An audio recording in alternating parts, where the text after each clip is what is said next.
At least there's one actor in Hollywood who is not afraid to stand up to their BS any longer. My friends, today we have William Shatner once again just swinging in, kicking ass and taking names. That is exactly what he does with the woke mob once again. And he has left them all just extremely distraught with the fact that he is not just bending to their will. They are absolutely devastated by the fact that their favorite Captain Kirk is someone who has common sense. They are all saying all sorts of crazy things like he is a traitor and all this type of crap. It is absolutely hilarious, and we're going to get into all of it today and see what is going on, because William Shatner very obviously has reached the end of his rope when it comes to dealing with the insane woke mob, and it is absolutely glorious to see. This week, Shatner took aim at a cultural scourge many of his peers ignored for far too long. The 94-year-old targeted the erasure of history through the post-George Floyd era, a time when progressives attempted to throw the past into the dustbin. So he is directly hitting one of the key points of the woke insanity, which is the destruction and the hatred of our history, which of course spawns from a neo-Marxist communist type of ideology. So it all started, as it usually does with William Shatner, with someone asking a simple, innocent question. Did you know that you're on a billboard near Walnut Creek?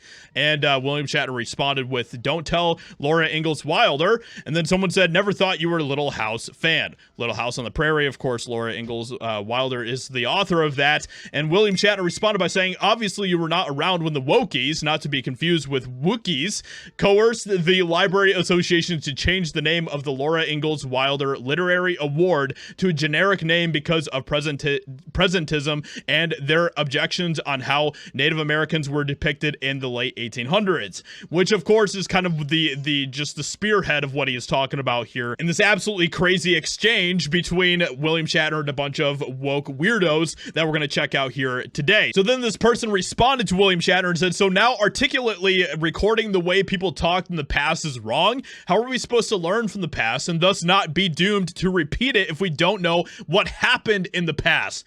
And that right there is the big question, isn't it? And this is exactly why the wokesters want to continue to destroy our history. This is why it is so important for them to change our history, to destroy it, and we have seen a lot of that over the past few years, especially during 2020 and 2019 and 2021. That was a very prevalent time for them to try to erase and destroy and manipulate and change our history. It is literally written into what is communist and communist ideology. This was something that Yuri Bezmenov warned us about, was the changing of our history so that we forget our history, so that we forget where we came from. It is literally part of what communists do. And so William Shatner then responded and said it's called presentism, and it was used to wreak havoc on history several years ago when statues were torn down, books were banned, and things renamed to prove how progressive the world had become. Just listen to my opening monologue on Star Trek on Paramount Plus. They intentionally garbled it on every episode because I say where no man has gone before. That's presentism at its finest hour. And he is 100% correct about this. And I never thought that I would see the day where William Shatner is calling out the neo-Marxist wokesters that are in our country for doing things like tearing down our statues. And yet here he is. And once again, I have a lot of respect for William Shatner for doing this. So it's amazing to see at least an actor like William Shatner being as bold about this as he is. At least he is willing to stand up and defend common sense. And that really is what we all should be doing at the end of the day, because these wokesters are out to destroy our history. They're out to destroy our heritage because they hate America to their core. And unfortunately, a lot of them are just useful idiots, and that is what they have been taught to do by our education system, to be completely honest, and by the media and everything else. It is absolutely tragic to see. But all that aside, William Shatner continues to be taking W's with all of this. It is absolutely fantastic. Let me know what you think about all of this in the comments below. Hope you guys enjoyed. Leave a like, subscribe, and I'll talk to you all in another video very soon.